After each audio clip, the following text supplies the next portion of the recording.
Then we move on to major models of national culture. There are many frameworks, and also before giving this lecture and discussing, there were 3-4 frameworks we considered important. Eventually, we decided, or I decided, I would like to introduce you these 2 frameworks.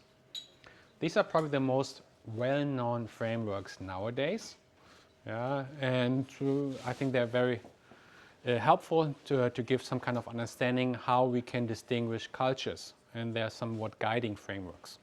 Have you heard of Hofstede? Yeah? Where did you hear about him? Yeah, I did my thesis about workplace culture, and we use this.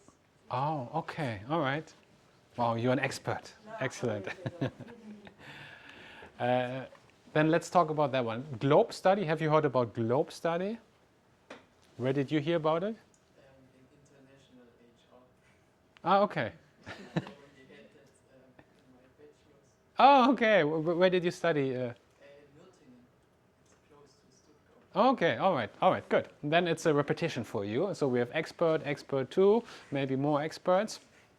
Here, anyway, today is just I would like to show you some of these frameworks and you to apply, and also later that is helpful for when we discuss to what extent culture influences human resource management practice. Okay, so starting with Hofstede, Geert Hofstede, Dutch.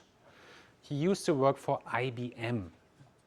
IBM used to produce computers. They don't. They now do consulting and other things. It's still a big company. IBM used to be one of the early and very successful global companies. I think IBM stands for International Business Machines.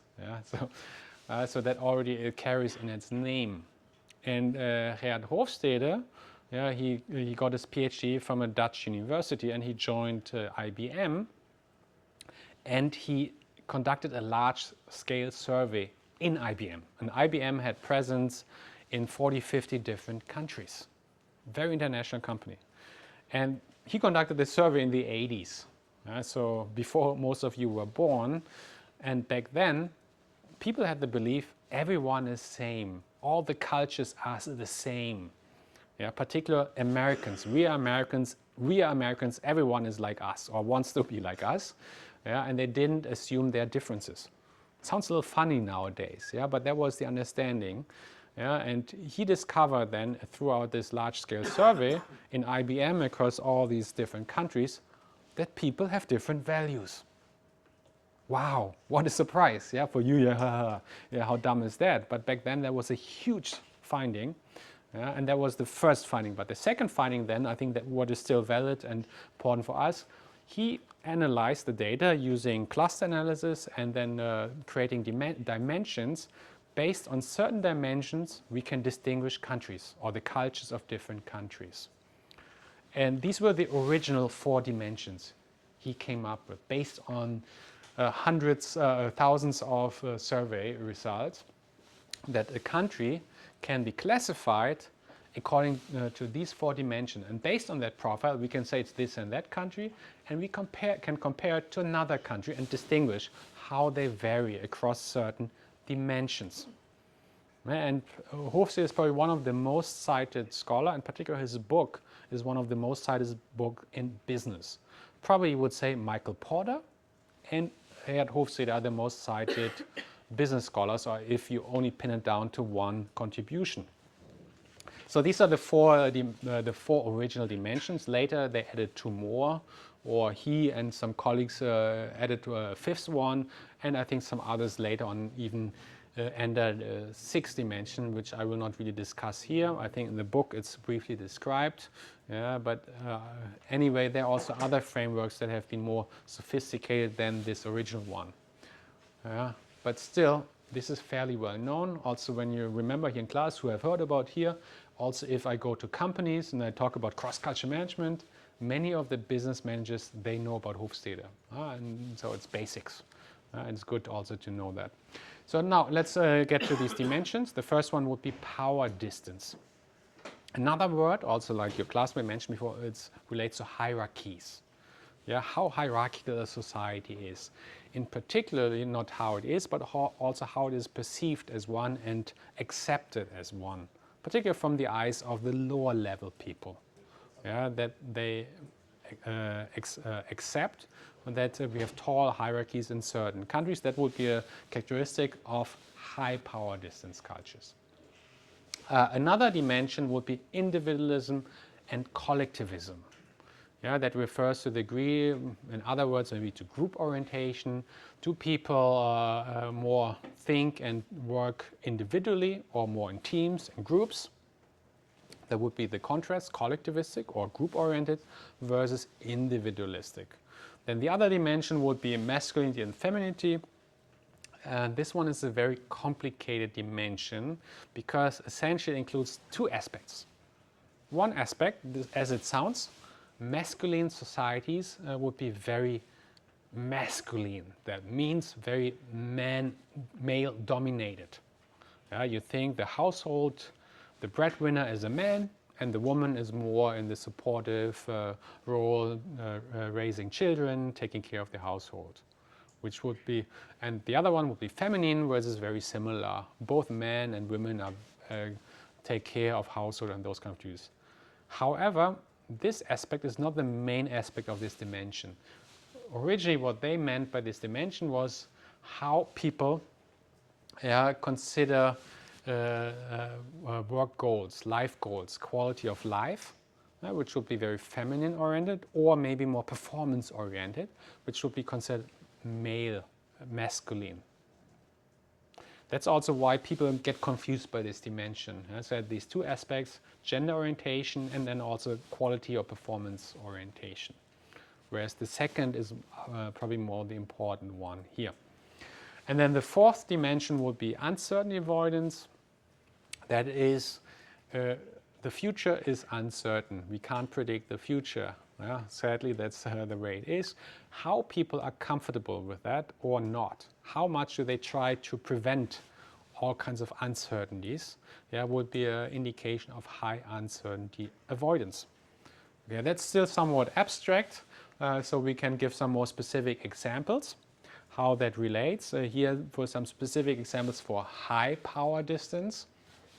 So as I already mentioned, another synonym would be hierarchies. High power distance culture would be characterized by very formal hierarchies, tall hierarchies. That could also manifest itself in some companies that have many, many layers. From entry level to senior manager, maybe there might be 10 levels. Or other, if low hierarchy, it would be only very flat hierarchies, only 3 levels, and you reach the top. In high power distance cultures, you would very much rely on your boss. Boss is the boss and will decide, and the employees would simply follow the directives of the boss.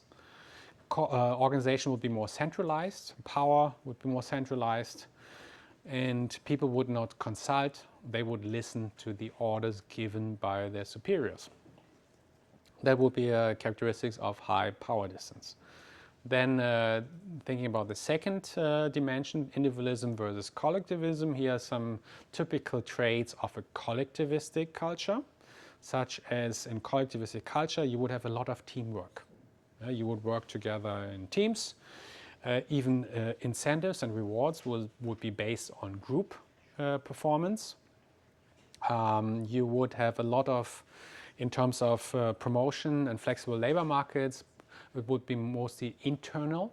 You would not switch, but you would all do within your company. You have a very high loyalty towards your company. You may have school uniforms, corporate logos, all showing that you belong to your company, and then you can also advance inside your company. And building relationship inside your company are most important. Then think of masculine and femininity dimension. Here some traits for a feminine culture. We would think of here quality of relationships important. You have very nice relationships. You have a good climate at work. Your colleagues are your friends. You don't like to disrupt that. Quality of work would be important. Your classmate mentioned more holidays. You can spend time as it pleases you. That would be important. And leadership would be not top down, but it would be more like a collaboration. Yeah? Leaders together with followers would work together hand in hand. Okay, so that is the definition and some more explanation of what these dimensions mean. There has been quite some criticism. It is one of the most cited framework. It's easy to understand. And it gives you a very quick overview. You just type in the score, the country names, you get scores, you get an output from the homepage and elsewhere. It's somewhat too simplistic. One major criticism of Hofstede was also he had more this functionalist perspective, meaning culture is stable and rigid, will not change, but we know it does change. And it's also very obvious, has been demonstrated in many, many studies that we do see change over time. And most of the scores that are in the internet database are still based on the old scores from 20, 30 years ago or even longer. And some cultures have changed more than others. In general, we would say countries that have undergone very dramatic economic change, they've changed more than the more stable cultures. Hofstede conducted a study at IBM, and so it only reflects IBM. IBM is an American company, and back then had a very strong corporate culture, so some of the difference might be stronger or weaker, because IBM has its own culture. And as we talked about national culture and organizational culture, they influence also each other, or particularly the national, the organizational. The next point I think relates to your classmate. We have regional differences. There's quite some heterogeneity. Northern Germany, northern India, southern India can be very different. And here this data is only based on one region, if at all. It's somewhat old. There was no theory. It was just data mining, and something came out. So the thing is, there's a lot of, if you criticize something, what would you do? You do something better, or that's at least you aim for it. And that's also what we have seen then. Then a group of researchers led by scholars, I think at Thunderbird in Arizona, they developed a new framework based on Hofstede. So they try to improve it. Essentially, some of the dimensions, as I mentioned, masculinity is a messy dimension according to Hofstede. So they divided it into further different dimensions. And other dimensions, they have been used as before, but again, also they have been more fine-grained and divided into different dimensions. So now, before we had 1, 2, 3, 4 dimensions, and now we have 1, 2, 3, 4, 5, 6, 7, 8 dimensions. More dimensions than before. That gives us more nuanced understanding of different dimensions. And then here I've also written them down again for some definitions. Some of it I don't need to go much into it. So we have individualism as before. Then we have a new one, humane orientation. Here as it says, it's more about being gentle, warm, caring, fair towards others, as the word implies, humane, so friendly more orientation. Then another new one would be future orientation, so long term. It's somewhat related to uncertainty avoidance, but more in general, which is also related to the fifth dimension of Hofstede, which we did not discuss, about confusion, dynamism, also related to future or long-term orientation. Then we have a dedicated dimension to gender egalitarianism, so gender equality, gender inequality. And then gender egalitarianism is also a dimension which is very high in Sweden. So Scandinavian countries are well known for gender equality, and they're compared to other countries. Performance orientation, to what extent performance is based or is important and rewards are based on performance. And then assertiveness, how direct you are. Germany is well known for assertiveness. So Germans are fairly straightforward. If they like or don't like it, they say it, which is in contrast to many Asian countries where everyone smiles and say, yes, great, good, well done, good job. In Germany, you don't do a good job, you're being told this was no good, and that can be quite severe sometimes for others. Germany is not the most assertive. I think it's Israel. Here's some, again, some comparisons. We have the same countries, Germany, US, Japan, and India. You can see again, here some pronounced differences. Here, as I mentioned, assertiveness. Germany is very high in assertiveness. US is also fairly high. Japan is rather low. Then we have a humane orientation. It's related to assertiveness. German culture is not known for humane, for this happy, always smile kind type of culture. Yeah, people show also their negative emotions more easily. Yeah, and then this is reversed with Japan and India. So not very assertive, but very humane oriented. Yeah, and the contrast is here the US. Americans are very assertive, yet they're very humane and friendly. Or, how are you? Let's have lunch sometime. Yeah, you know, let's have lunch sometime means never. Yeah. That's so funny. A German guy goes to America, let's have lunch today. And then the German asks, when? And the American, what's wrong with you? But doesn't say so. Oh, yeah, next time, yeah. No, okay, anyway. So here there are quite pronounced differences. Yeah, and that of course also then can be used or help to make decisions and also to understand people from different cultures. That based on these dimensions, you can also form clusters. Remember cultural distance, similarity. There are certain cultures or countries that have fairly similar cultures. Not sure whether you can read it, but we have a Germanic cluster consisting of Austria, Germany, Switzerland, and the Netherlands. Or we have a cluster, what do we have here? Southeast Asia, Philippines, Indonesia, Malaysia, India, Thailand. Those countries are somewhat similar. They're not the same, obviously not the same, but they're more similar or similar in this cluster compared to countries from another cluster. These frameworks can be very useful to give you some first indication. How cultures in general, or there are certain trends, how they differ. At the same time, it's not a guiding Bible or anything like that, not at all. Yeah, it can be somewhat helpful, but I think at the same time you need to be very careful. Some of the cases here, because these cultural frameworks can also lead to stereotyping. Stereotyping is typically negative. Oh, this is really bad. It's different from us, so hence it's bad. Yeah, and that can also lead to all kinds of biases. In HR, typically that would mean people will not be hired because of certain biases. People do not receive a promotion, receive less salary, and so forth. Yeah, or also in business interactions. Some of the points, not stereotype in general, because you have self-fulfilling prophecy, because you think someone behaves in that way, and then no matter what, it's interpreted in that way. That's not as meant.